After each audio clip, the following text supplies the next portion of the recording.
윤정자는 대문에 걸린 삐걱거리는 자물쇠를 한 번 더 당겨보았습니다. 쇠가 비명을 내며 마지막으로 집과 연결된 소리를 냈죠. 부엌 창턱에 금간 찻잔, 꺼멓게 그을린 아궁이, 장독대의 흙냄새가 한꺼번에 밀려왔습니다.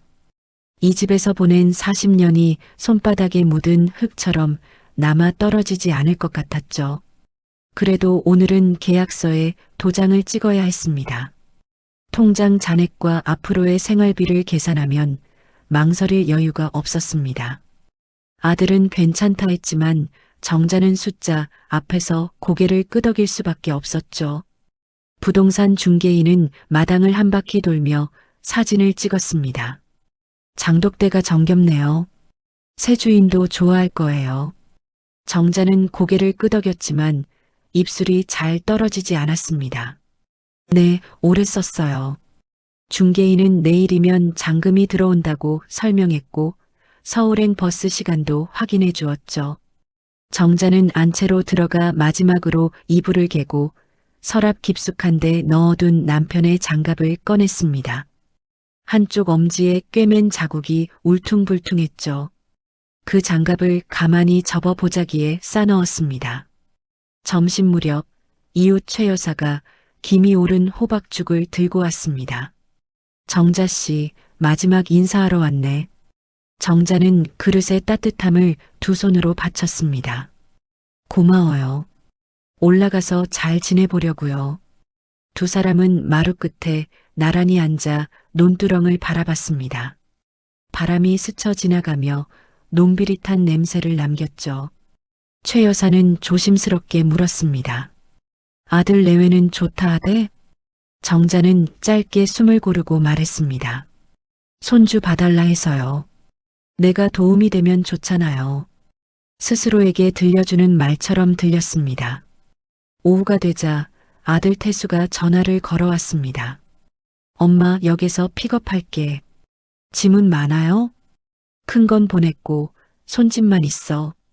수화기 너머로 아이 웃음소리가 섞였습니다. 정자는 미소를 지었지만 대청마루의 빈 그림자가 길게 늘어지는 걸 외면할 수 없었죠. 그늘이 문턱을 넘자 그녀는 마지막으로 집안을 점검했습니다. 수도꼭지, 가스밸브, 장판 모서리까지 눈으로 훑었죠. 아무 흔적도 남기지 않으려는 듯 꼼꼼했습니다. 버스 시간이 가까워지자 트렁크 2개와 보따리 하나를 대문 앞에 내놓았습니다. 중개인은 차를 대고 영수증과 잔금 일정을 다시 확인했습니다. 내일 오전에 입금됩니다. 약속대로 전세보증금 일부는 아드님 계좌로 보내드릴게요. 정자는 고개를 숙였습니다. 부탁드려요. 말끝이 살짝 떨렸지만 그는 알아채지 못했죠. 정자는 마당의 감나무 앞에서 발걸음을 멈췄습니다. 작년 겨울 마지막으로 따낸 감의 단맛이 혀끝에 스쳤습니다. 그녀는 호주머니에서 작은 못 하나를 꺼내 대문 기둥에 톡 박았습니다. 걸어둔 열쇠고리를 빼서 쥐고 빈 고리에 손가락을 한번 끼웠다가 놓았죠. 이 집은 더 이상 그녀의 것이 아니었습니다. 그 사실을 손끝으로 확인하고 싶었죠. 버스 정류장까지는 비포장길을 걸어야 했습니다. 바퀴 자국이 패인 흙길에서 신발이 미끄러질 때마다 균형을 고쳐 잡았습니다. 머릿속에서는 계산이 다시 시작됐죠. 도시의 생활비, 교통비, 손주 간식값, 기저귀값 대신 학용품 값으로 바뀔 목록들이 줄줄이 이어졌습니다. 아들의 월급날과 며느리의 출근 시간을 겹쳐보며 자기 자리를 어디에 놓아야 할지 생각했죠. 낮에는 시장을 보고 저녁에는 반찬을 만들고 밤에는 세탁기를 돌릴 계획을 세웠습니다. 도시에선 시간을 더 촘촘히 묶어야 살 수 있을 거라 믿었습니다. 정류장에는 농약 상자를 실은 트럭이 서 있었습니다. 운전기사가 창문을 내리고 말을 걸었습니다. 도시로 올라가시나 봐요. 네, 손주가 기다려요. 운전기사는 엄지를 들어 보였습니다. 손주는 보람이죠. 정자는 짧게 웃었지만 마음속 어딘가가 빈 의자처럼 덜컹거렸습니다. 버스가 들어오는 소리가 멀리서 커졌습니다. 먼지 구름이 일어나 길가 풀잎을 흔들었죠. 버스에 오르며 그녀는 통로 쪽 좌석에 앉았습니다. 창밖으로 대문과 감나무가 짤막하게 스쳐 지나갔습니다. 트렁크의 쇠손잡이가 진동에 맞춰 미세하게 울렸고 그 소리가 심장 박동과 묘하게 맞아떨어졌죠. 정자는 가방 속에서 남편의 장갑을 꺼내 손바닥에 올려놓았습니다. 낡은 가죽의 냄새가 코끝에 스며들었습니다. 그 냄새는 오래도록 그녀를 지켜주던 겨울 햇살 같았습니다. 도시는 그녀에게 위기였고 선택은 이미 끝났습니다. 남은 것은 결과를 감당하는 일이었죠. 버스가 산길을 벗어나 국도에 접어들자 정자는 창문에 비친 자신의 얼굴을 바라봤습니다. 주름이 더 깊어 보였지만 눈빛은 단단했습니다. 지금이 시작이야. 그녀는 입안으로만 중얼거렸습니다. 창밖 농가 밭이 뒤로 밀려나며 전신주와 가로등이 차례대로 다가왔다 사라졌습니다. 그 연속은 마치 앞으로 이어질 날들의 줄을 표시하는 것처럼 반듯했죠. 정자는 장갑을 다시 보따리에 넣고 허리를 곧게 세웠습니다. 그녀의 등 뒤로 좌석등에 걸린 햇살이 둥근 얼룩을 만들었습니다. 그 둥근 빛이 조금 따뜻하다고 느껴졌습니다. 서울역의 유리천장은 낮은 햇살을 반사하며 눈부시게 빛났습니다. 윤정자는 그 밝음에 잠시 눈을 찡그렸습니다. 사람들의 발소리가 겹쳐져 큰 물결처럼 울렸죠. 트렁크 손잡이를 꼭 쥐고 한 걸음 내디딜 때마다 어깨가 조금씩 굳었습니다. 도시의 공기는 차갑고 냄새는 낯설었습니다. 플랫폼 끝에서 아들이 손을 흔들었습니다. 엄마, 여기요. 정자는 억지로 미소를 지었습니다. 손주가 아들의 품에 안겨 있었죠. 아이는 낯선 표정이었습니다. 우리 할머니야, 인사드려야지. 손주는 고개를 끄덕였을 뿐입니다. 정자는 아이 머리 위에 손을 얹었다가 이내 내렸습니다. 아이 머리에서 샴푸 냄새가 희미하게 퍼졌죠. 아들의 차 안은 새차 냄새로 가득했습니다. 창밖으로 빽빽한 건물들이 줄지어 지나갔습니다. 고층 유리창마다 반사된 하늘이 조각조각 흩어졌죠. 여긴 공기부터 다르네. 정자가 혼잣말처럼 중얼거리자 아들이 웃으며 대답했습니다. 엄마, 도시 공기 적응되면 괜찮아요. 엄마 방은 따로 있어요. 정자는 고개를 끄덕였지만 웃음은 오래가지 않았습니다.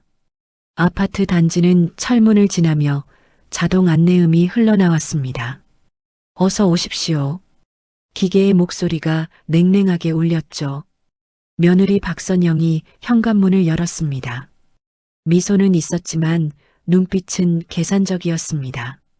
어머니, 오셨어요? 많이 피곤하시죠? 응, 괜찮아. 정자는 신발을 벗다 잠시 멈췄습니다. 신발장엔 이미 구두가 빽빽했고 자신의 신발을 넣을 틈이 없었죠. 거실은 반짝였고 벽에는 가족 사진이 걸려 있었습니다. 정자의 모습은 어디에도 없었습니다. 여기 앉으세요. 점심 차릴게요. 선영이 주방으로 향하자 정자는 거실을 둘러봤습니다. 테이블 위에 유아용 젓가락과 학습지가 어지럽게 놓여 있었죠. 아들이 커피를 내오며 말했습니다. 엄마, 여기서 손주랑 있으면 우리도 든든해요. 직장 다니느라 정신없어서요. 그래. 내가 잘 볼게. 정자는 웃었지만 그 말이 자기 자리를 증명하는 듯 느껴졌습니다. 그날 오후 손주는 낮잠을 자고 있었습니다. 정자는 낯선 주방에서 반찬을 만들기 시작했습니다. 조미료를 찾으려 열어본 서랍 속엔 모르는 향신료들이 줄지어 있었습니다. 고추장은 어디 있지? 혼잣말이 새어나왔습니다. 냉장고 문을 3번쯤 열고 닫은 끝에야 찾았습니다. 냉장고 냄새가 시골집과 달랐습니다. 새것의 냄새, 냉기의 냄새였습니다. 저녁 무렵 식탁 위엔 김치찌개가 올랐습니다. 엄마, 이거 직접 하셨어요? 맛있네. 아들의 말에 선영이 미소를 지었습니다. 어머니 손맛 좋으시네요. 자주 부탁드려야겠어요. 정자는 숟가락을 내려놓으며 짧게 대답했습니다. 별거 아냐. 그냥 한 거야. 선영의 입꼬리가 조금 더 올라갔습니다. 그 미소 속엔 미묘한 무게가 있었죠. 밤이 깊어가자 정자는 작은 방으로 들어갔습니다. 창문을 닫으니 공기가 막혔습니다. 벽에는 아들 부부의 결혼식 사진이 걸려 있었고 책상 위에는 유치원 안내문과 카드 명세서가 흩어져 있었습니다. 정자는 짐 속에서 남편의 장갑을 꺼내 베개 옆에 두었습니다. 불을 끄려다 멈췄습니다. 거실에서 TV 소리가 희미하게 들려왔죠. 아들과 며느리의 웃음이 섞였습니다. 정자는 천천히 눈을 감았습니다. 오늘의 선택이 옳았는지 아직 몰랐습니다. 하지만 이곳에서라면, 가족의 품 안에서라면 버틸 수 있을 거라 믿고 싶었습니다. 도시의 불빛은 커튼 틈으로 스며들어 벽에 반사되었습니다. 그 빛이 따뜻하게 느껴졌습니다. 그러나 그 온기가 얼마나 짧을지 그때는 아무도 몰랐습니다. 아침 햇살이 커튼 틈으로 스며들었습니다. 윤정자는 식탁 위에 손주 도시락통을 올려놓고 고무줄로 단단히 묶었습니다. 김밥 한 줄, 과일 몇 조각, 그리고 꾹꾹 눌러 담은 정성이 그 안에 있었죠. 그러나 주방 한쪽에서 며느리 박선영이 시계를 보며 짧게 한숨을 내쉬었습니다. 어머니, 다음부턴 간식은 제가 챙길게요. 애가 입이 짧아서요. 정자는 젓가락을 내려놓았습니다. 그래, 괜히 넣었나 보네. 그녀는 웃어보려 했지만 입꼬리가 어색하게 떨렸습니다. 그날 오후 집은 조용했습니다. 손주는 유치원에, 아들과 며느리는 직장에 있었습니다. 정자는 청소기를 돌리고 걸레질을 했습니다. 먼지가 모서리에서 흩날렸고 손등엔 작은 상처가 났습니다. 피가 맺히자 그녀는 손을 털며 창문을 열었습니다. 도시의 소음이 한꺼번에 밀려들었죠. 자동차 경적, 공사장 소리, 어린아이의 울음소리. 그 모든 게 낯설었습니다. 정자는 하루 종일 쉬지 않았습니다. 빨래를 널고 밥솥을 씻고 손주의 옷을 다림질했습니다. 해가 질 무렵 벨소리가 울렸습니다. 택배 기사였습니다. 여기 박선영님 댁 맞죠? 커다란 상자 3개가 들어왔습니다. 정자는 힘겹게 거실로 옮기고 송장을 확인했습니다. 수납 박스, 인테리어 액자, 포장을 뜯지도 못한 채 상자를 한쪽으로 밀어뒀습니다. 저녁이 되자 아들이 들어왔습니다. 엄마, 오늘도 고생했어요? 아니야. 그냥 몸이 익어서 그래. 그녀의 말은 가볍지만 어딘가 공기가 얇게 갈라졌습니다. 잠시 뒤 현관이 열리고 선영이 들어왔습니다. 오늘 좀 늦었죠. 어머니, 저녁 준비 다 하셨어요? 정자는 식탁에 놓인 된장찌개 냄비를 가리켰습니다. 끓여놨어. 아까 맛봤는데 괜찮더라. 식탁 위 공기가 묘하게 변했습니다. 선영이 한 입 먹더니 물잔을 집었습니다. 저희는 요즘 짜게 안 먹거든요. 다음엔 조금만 덜 넣으세요. 그 말은 부드러웠지만 정자의 귀엔 날이 서 있었습니다. 아들은 그 말을 듣고 고개를 숙였습니다. 그래, 엄마.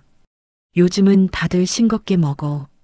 정자는 숟가락을 내려놓으며 짧게 대답했습니다. 알았어. 다음엔 덜 넣을게. 그날 밤 설거지를 마친 정자는 거실 불을 끄며 혼잣말처럼 중얼거렸습니다. 나는 언제부터 눈치로 사는 사람이 됐을까? 그녀는 물기가 남은 접시를 수건으로 닦으며 자신이 남의 집에 들어와 있는 사람처럼 느껴졌습니다. 방 안에서 들려오는 TV 소리는 점점 멀어졌고 마음속엔 고요한 틈이 생겼습니다. 며칠이 흘렀습니다. 정자는 손주를 유치원에 데려다 주며 다른 학부모들과 마주쳤습니다. 젊은 엄마들이 모여 웃는 사이 그녀는 멀찍이 섰습니다. 손주의 작은 손이 엄마 쪽으로 향하는 걸 보았습니다. 선영이 멀리서 손을 흔들었죠. 손주는 정자를 뒤로하고 달려갔습니다. 그 짧은 순간 정자는 발끝이 땅에 닿지 않는 느낌을 받았습니다. 돌아오는 길, 시장 골목을 걸었습니다. 낡은 채소 가게 앞에서 물을 고르던 할머니가 말을 걸었습니다. 따님이랑 같이 장 보러 나오셨어요? 정자는 웃으며 고개를 저었습니다. 아니요, 며느리예요. 그 말끝이 공기 중에 길게 남았습니다. 집에 돌아오니 거실 한쪽에 택배 상자가 더 쌓여 있었습니다. 포장지엔 아이방 인테리어라는 글씨가 적혀 있었습니다. 정자는 잠시 멈춰 섰습니다. 상자 위에는 선영의 메모가 붙어 있었죠. 어머니, 내일 오전에 설치 기사 오시니까 자리를 비워주세요. 그녀는 그 문장을 오래 바라봤습니다. 자리를 비워주세요. 그 5글자가 마음을 눌렀습니다. 방 안으로 들어가자 창문 틈으로 저녁 노을이 비쳤습니다. 손끝에 묻은 먼지를 털며 속으로 되뇌었습니다. 그래도 가족이잖아. 참으면 괜찮아질 거야. 하지만 그 생각의 끝엔 희미한 의문이 따라붙었습니다. 그날 밤 잠을 청하던 그녀는 베개 곁에 장갑을 손끝으로 더듬었습니다. 남편의 낡은 장갑 속에서 아직도 흙냄새가 났습니다. 그 냄새가 유일하게 자신을 기억해주는 것처럼 느껴졌습니다. 토요일 저녁 식탁 위엔 삼겹살 냄새가 퍼졌습니다. 가족이 한자리에 앉았지만 공기는 무겁고 말은 적었습니다.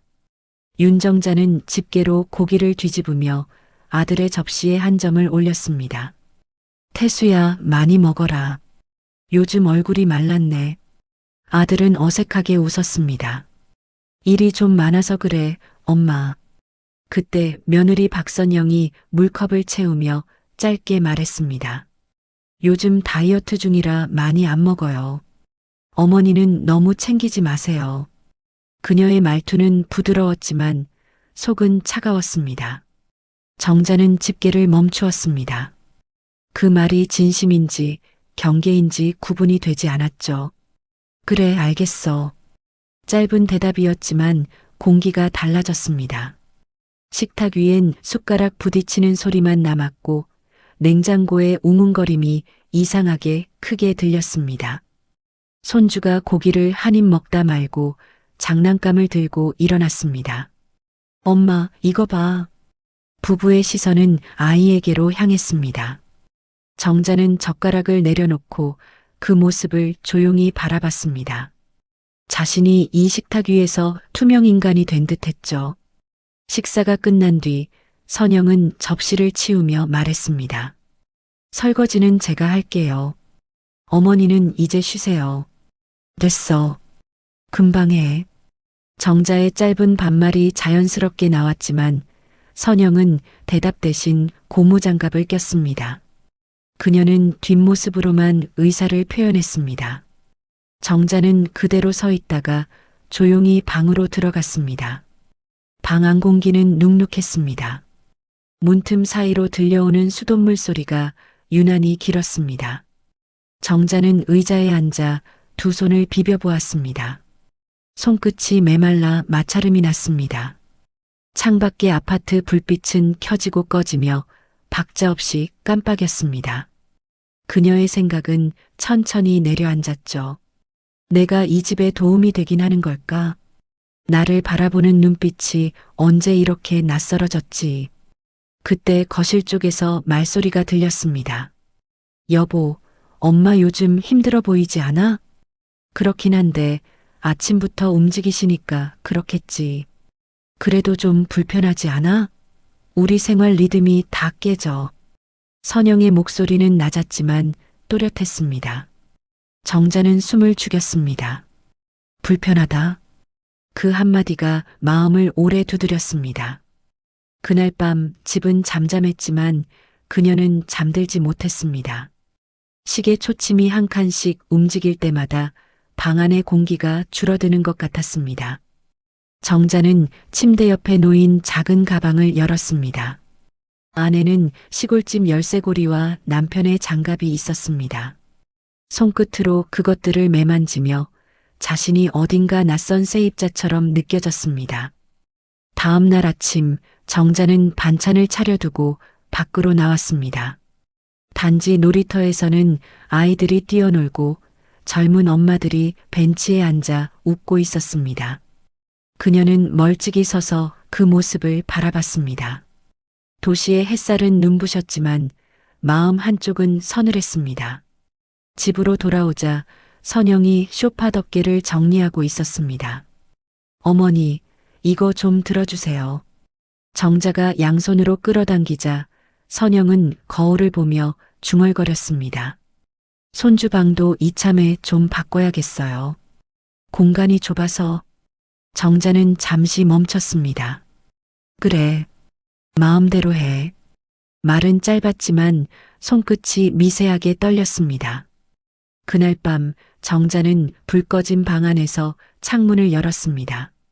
도시의 불빛이 흘러들어와 벽에 번졌습니다. 바람은 차가웠습니다. 그녀는 그 바람을 느끼며 속으로 되뇌었습니다. 그땐 몰랐습니다. 그날 본 며느리의 표정이 우리 가족의 균열이었으므려.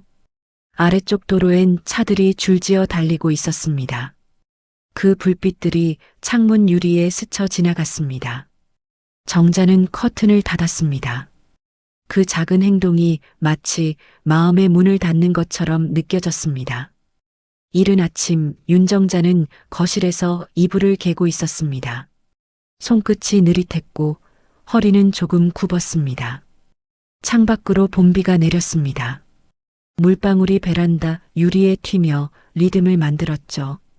주방에서 커피 내리는 소리가 들렸습니다. 박선영의 발소리가 그 뒤를 따랐습니다. 어머니, 오늘은 청소 안 하셔도 돼요. 제가 대청소하려고요. 정자는 고개를 들었습니다. 그래, 그럼 방 정리만 할게. 아니요, 그 방도 같이 해야 해요. 손주 방을 좀 넓혀야 해서요. 정자는 말을 잃었습니다. 젖은 손을 앞치마에 닦으며 묻듯이 말했습니다. 내 방을? 네, 아무래도 놀이 공간이 부족하잖아요. 이참에 가구도 옮기고. 선영은 커피를 한 모금 마셨습니다. 눈빛엔 단단한 의지가 섞여 있었습니다. 정자는 잠시 웃었습니다. 그래, 방이 좁긴 하지. 그 말 속엔 힘이 없었지만 웃음은 매끄럽게 흘렀습니다. 그날 오후 작업복을 입은 설치 기사들이 집으로 들어왔습니다. 여기 침대랑 책장 옮기면 되죠? 네, 거기 작은 방이요. 선영이 대답했습니다. 정자는 방문 앞에 서 있었습니다. 침대 시트 위엔 손주가 그린 그림과 자신의 손뜨개 인형이 나란히 놓여 있었죠. 기사는 그것들을 한쪽으로 밀어두고 책장을 옮겼습니다. 먼지가 날렸습니다. 정자는 그 자리에 그대로 서서 숨을 참았습니다. 어머니, 혹시 이불장은 어떻게 할까요? 방이 좁아서 빼야 할 것 같아요. 선영의 말이 칼끝처럼 들어왔습니다. 그래, 빼. 그녀는 짧게 대답하고 창문 쪽으로 시선을 돌렸습니다. 한참 뒤 기사가 나가고 방 안엔 낯선 가구 냄새가 가득했습니다. 손주의 장난감이 쌓이고 벽엔 알록달록한 포스터가 붙었습니다. 그녀의 옛자리는 책상 하나에 밀려 벽 끝으로 옮겨졌습니다. 저녁이 되어도 정자는 말을 꺼내지 않았습니다. 식탁 위엔 김이 피어올랐고 손주는 웃으며 밥을 먹었습니다. 할머니 방 예뻐졌지? 선영이 묻자 아이가 고개를 끄덕였습니다. 정자는 숟가락을 들다가 내려놓았습니다. 그래, 방이 밝아졌네. 그녀의 목소리는 부드러웠지만 손끝이 식탁 밑에서 미세하게 떨렸습니다. 식사 후 아들이 조심스레 말을 꺼냈습니다. 엄마, 우리 집이 좀 좁잖아요. 그래도 괜찮죠? 응, 괜찮아. 대답은 짧았지만 마음속 어딘가가 무너졌습니다. 선영이 조용히 덧붙였습니다. 어머니도 이제 편히 사셔야죠. 너무 고생만 하시잖아요. 그 말의 끝에 묘한 공백이 생겼습니다. 정자는 그 공백 속 의미를 알아차렸습니다. 이제 눈치껏 나가라. 그 말이 들리지 않아도 충분히 들렸습니다. 그날 밤 정자는 방에 앉아 있었습니다. 문틈으로 손주의 웃음소리가 새어나왔습니다. 방 안에는 낯선 장난감 냄새와 플라스틱 소리가 가득했습니다. 그녀는 보따리를 열어보았습니다. 옷 몇 벌, 낡은 손수건, 그리고 남편의 장갑. 그 장갑을 손에 쥐고 조용히 눈을 감았습니다. 이제 그만 눈치 볼 때도 됐지. 새벽 비가 그쳤습니다. 정자는 조용히 짐을 쌌습니다. 아들과 며느리가 자는 방 앞에서 잠시 멈췄습니다. 문을 열지 않았습니다. 대신 문고리에 짧은 쪽지를 걸었습니다. 잘 지내라. 걱정 말고. 그녀는 현관을 나서며 신발을 천천히 신었습니다. 도시의 불빛은 아직 희미했고 복도 끝 창문으로 새벽빛이 비쳤습니다. 그녀는 마지막으로 집안을 바라봤습니다. 손주의 작은 이불, 냉장고의 불빛, 그리고 조용히 닫힌 방문들. 택시가 단지 앞을 빠져나갈 때 정자는 뒤돌아보지 않았습니다. 등 뒤로 아파트 불빛이 줄지어 멀어졌습니다. 그녀는 창문에 비친 자신의 얼굴을 바라봤습니다. 피곤했지만 이상하게도 후련했습니다. 그래, 여기가 내 집은 아니었지. 차창에 맺힌 빗물이 흘러내렸습니다. 그 물줄기 사이로 새벽이 서서히 열렸습니다. 정자는 장갑을 무릎 위에 올려두고 눈을 감았습니다. 잠시 후 입가에 아주 미세한 미소가 번졌습니다. 버스는 비포장도로를 따라 천천히 달렸습니다. 윤정자는 창가에 이마를 기대었습니다. 창밖으로는 봄이 완전히 물들지 못한 들판이 길게 펼쳐졌습니다. 몇 달 전 떠났던 길이었지만 돌아오는 지금은 모든 풍경이 낯설게 느껴졌습니다. 버스가 정류장에 멈추자 그녀는 작은 트렁크를 들고 내렸습니다. 공기가 달랐습니다. 먼지 냄새와 젖은 흙 냄새가 뒤섞여 코끝을 스쳤죠. 정류장 맞은편 예전 자신의 집이 있던 언덕이 보였습니다. 잡초가 허리까지 자라 있었고 대문은 반쯤 부서져 있었습니다. 그녀는 천천히 그 길을 올랐습니다. 흙길에 발을 디딜 때마다 마른 가지가 부서지는 소리가 났습니다. 문을 밀고 들어가니 마당엔 작은 낙엽이 수북했습니다. 장독대는 깨져 있었고 벽돌 담엔 이끼가 피어 있었습니다. 그래도 그대로네. 그녀는 중얼거렸습니다. 벽을 따라 손끝을 스쳤습니다. 차갑고 거칠었습니다. 방문을 열자 곰팡이 냄새가 밀려왔습니다. 먼지가 공중에 흩날렸습니다. 정자는 창문을 열어 환기를 시키고 걸레질을 시작했습니다. 걸레가 시커멓게 변할 때마다 손등의 주름도 함께 굳어갔습니다. 이 정도면 살 수 있겠지. 혼잣말에 힘이 실리지 않았지만 그 말이 작은 위안이었습니다. 그날 저녁 마을 저편에서 발소리가 들렸습니다. 거기 누구요? 낯선 남자가 마당 끝에 서 있었습니다. 낡은 작업모를 쓴 노인이었습니다. 저 윤정자예요. 전에 여기 살던 사람. 아이고, 그 윤시댁 큰며느리? 네. 남자는 고개를 끄덕이며 웃었습니다. 허허, 그 집 팔렸다더니 또 사람이 돌아왔네. 혼자예요? 정자는 짧게 대답했습니다. 네. 잠깐 있으려고요. 남자는 담배를 꺼내 피우며 말을 이었습니다. 여기 폐가 된 지 꽤 됐어요. 비 새고 밤엔 바람이 새요. 그래도 터는 좋죠. 다시 손보면 살만할 거예요. 그는 주머니에서 손수건을 꺼내 코를 훔쳤습니다. 내 이름은 노춘식이에요. 저 아래 반 옆집 살아요. 뭐 필요하면 소리쳐요. 고맙습니다. 정자는 미소를 지었습니다. 노인은 돌아가며 덧붙였습니다. 내일 아침에 나무랑 집단 좀 가져올게요. 불 때려면 있어야 하니까. 그의 목소리엔 따뜻함이 배어 있었습니다. 정자는 그가 사라진 뒤 텅 빈 마당을 바라봤습니다. 해가 완전히 지자 고요함이 내렸습니다.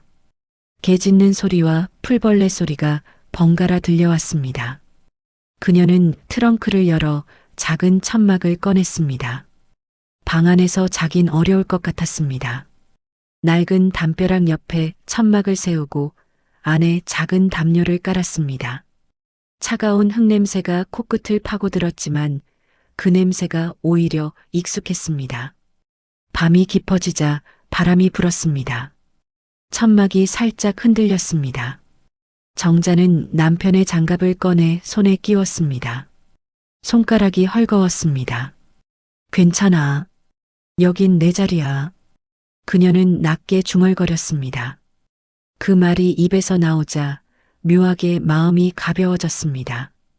새벽녘 빗소리와 함께 새 울음이 들렸습니다. 하늘은 희끄무레하게 밝아왔습니다. 정자는 천막에서 나와 마당을 한 바퀴 돌았습니다. 새벽 공기가 폐 속 깊이 들어왔습니다. 그녀는 오래된 장독대 옆에서 멈춰 섰습니다. 깨진 뚜껑 사이로 흙이 들어차 있었습니다. 이제 이 흙으로 다시 시작하면 되겠지. 그녀의 입가에 아주 작게 미소가 번졌습니다. 그 순간 먼 길 끝에서 노춘식이 리어카를 끌고 오는 모습이 보였습니다. 그는 손을 흔들며 소리쳤습니다. 아직도 그 장독대 안 버렸네. 사람 마음이 참 고집세요. 정자는 웃었습니다. 그런가 봐요. 고집 하나로 살아왔죠. 햇살이 천천히 마당으로 들어왔습니다. 정자는 그 햇살 아래에서 두 팔을 들어 몸을 한번 쭉 폈습니다. 그녀의 얼굴에 묻은 먼지가 반짝였습니다. 그 순간 제 심장이 이상하게 반응했어요. 지금 돌이켜보면 그게 진짜 내 인생의 시작이었죠. 그녀의 눈빛은 단단했고 오랜만에 숨이 깊게 들어왔습니다. 며칠 뒤 윤정자는 새벽마다 마당을 쓸었습니다. 삭은 낙엽이 빗을 소리에 밀려나가고 돌담 밑에는 민들레가 다시 피어났습니다. 이놈들 참 끈질기네. 그녀는 허리를 펴며 혼잣말을 했습니다. 손바닥엔 굳은 살이 다시 생겼고 손끝에선 흙냄새가 났습니다. 노춘식은 약속대로 집단과 나무를 가져다 줬습니다. 이건 어제 산에서 주워온 거요. 장작은 아직 마르진 않았지만 불은 붙을 거예요. 고마워요, 춘식 씨. 고맙긴. 사람 사는 게 다 서로 도와가며 하는 거지. 그는 웃으며 손을 털었습니다. 그래도 혼자라 심심할 텐데 읍내 장터 나가보세요. 요즘 봄 농산물장도 열려요. 정자는 장터로 향했습니다. 먼지가 이는 길을 걸으며 사람들의 목소리가 점점 커졌습니다. 장터는 활기찼습니다. 할머니들이 나물 꾸러미를 펼쳐놓고 젊은 상인들이 오징어를 굽고 있었습니다. 정자는 콩나물 2봉지를 사고 된장 1통을 손에 들었습니다. 그때 옆가게에서 목소리가 들렸습니다. 어머, 윤정자 아니요? 정말 오랜만이네. 고향 친구 김부님이었습니다. 부님이 아직 여기 있었구나. 두 사람은 마주 웃었습니다. 부님이는 그녀의 손을 꼭 잡았습니다. 도시 간다더니 다시 왔네. 잘 됐어. 여기라도 있어야 숨 쉬지. 정자는 짧게 고개를 끄덕였습니다. 거긴 내 자리가 아니었어. 그럼 잘했지. 사람은 자기 냄새 나는 데서 살아야 해. 부님의 말이 바람에 실려 따뜻하게 들렸습니다. 집으로 돌아온 정자는 부엌을 정리하기 시작했습니다. 버려진 냄비를 닦고 남편이 쓰던 국자를 걸었습니다. 이제 여기도 다시 살겠지. 그녀는 혼잣말하며 된장을 풀어 냄비를 올렸습니다. 된장이 끓기 시작하자 시골의 냄새가 부엌을 채웠습니다. 그 냄새가 그녀의 가슴을 가득 메웠습니다. 저녁 무렵 노춘식이 들렀습니다. 냄새가 고소하네. 밥 했어요? 응, 된장찌개 좀 끓였어. 같이 먹을래요? 그럼 좋지. 그들은 마당에 앉아 식사를 했습니다. 달빛이 장독대를 비췄고 두 사람의 그림자가 길게 드리워졌습니다. 춘식 씨는 혼자 살아요? 네. 아들도 도시로 가서 연락도 뜸해요. 나이 드니까 조용한 게 좋아졌죠. 정자는 고개를 끄덕였습니다. 나도 그래. 조용하니까 생각이 많아지긴 하지만 둘은 잠시 말을 멈췄습니다. 밤 공기 속 된장 냄새가 희미하게 흩어졌습니다. 식사를 마친 뒤 정자는 장갑을 손에 끼웠습니다. 이제 일꾼 하나 더 늘었네. 일꾼이라뇨. 주인님이죠. 노춘식의 농담에 그녀는 오랜만에 소리내어 웃었습니다. 그날 밤 정자는 불 꺼진 방 안에서 창문을 열었습니다. 달빛이 장독대 위로 내려앉고 봄벌레 소리가 들려왔습니다. 그녀는 낮게 중얼거렸습니다. 이제야 숨 쉬는 것 같네. 그 말이 공기 중에 흩어졌고 그 소리가 스스로에게 다정하게 들렸습니다. 그녀는 장갑을 머리맡에 두었습니다. 그 속엔 이제 외로움 대신 흙과 땀 그리고 새로 시작된 하루의 온기가 들어 있었습니다. 여름이 다가오자 윤정자의 집엔 다시 생기가 돌았습니다. 마당 한쪽엔 상추와 고추가 자랐고 새벽마다 닭이 우는 소리가 들렸습니다. 정자는 새벽 햇살 아래서 호미질을 하며 흙 냄새를 맡았습니다. 손끝이 까칠했지만 그 감촉이 좋았습니다. 이제 손에 흙이 묻는다는 게 자랑스러웠죠. 그날 아침 노춘식이 자전거를 타고 들렀습니다. 오늘은 읍내 장날이요. 같이 갑시다. 장날이라 그래. 한 바퀴 돌아볼까? 정자는 모자를 쓰고 마당을 나섰습니다. 길가에 핀 들꽃들이 바람에 흔들렸습니다. 그 향이 가슴속까지 스며들었죠. 장터엔 사람들로 북적였습니다. 정자는 참기름 한 병을 사고 강아지 풀을 손에 쥐었습니다. 요즘은 얼굴이 훨씬 좋아졌어요. 부님의 말에 정자는 웃었습니다. 그냥 마음이 편해서 그래. 도시보다 낫지? 응, 여긴 내 숨냄새가 남아있거든. 점심 무렵 노춘식이 옆에서 수박을 쪼개며 말했습니다. 사람은 결국 자기 자리로 돌아오게 돼요. 흙은 사람을 안 잊어요. 정자는 수박 한 조각을 베어 물었습니다. 달고 차가웠습니다. 맞아요. 흙은 냉정하지만 거짓은 안 하죠. 두 사람은 눈을 마주쳤고 잠시 웃었습니다.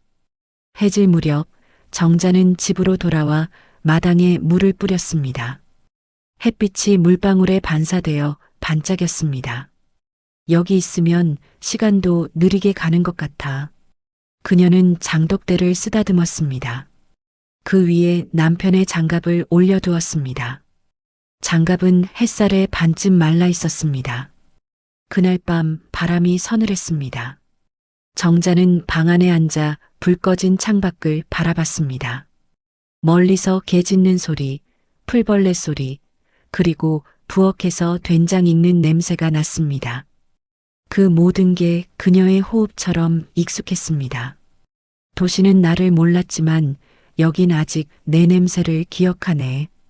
그녀는 조용히 속삭였습니다. 이제야 제대로 돌아왔구나. 그 말이 방 안에 천천히 번졌습니다. 손끝이 따뜻했습니다. 눈을 감자 흙냄새가 가슴 깊이 스며들었습니다. 다음 날 새벽 새소리가 울렸습니다. 정자는 천천히 자리에서 일어나 마당으로 나왔습니다.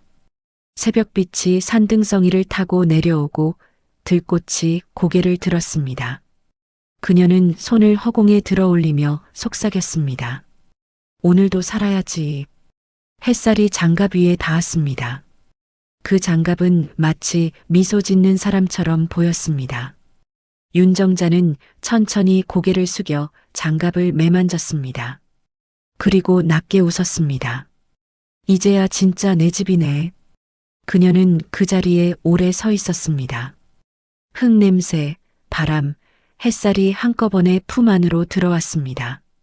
그 순간 세상이 잠시 멈춘 듯 했습니다. 정자의 눈가가 젖었지만 그 눈물은 슬픔이 아니었습니다.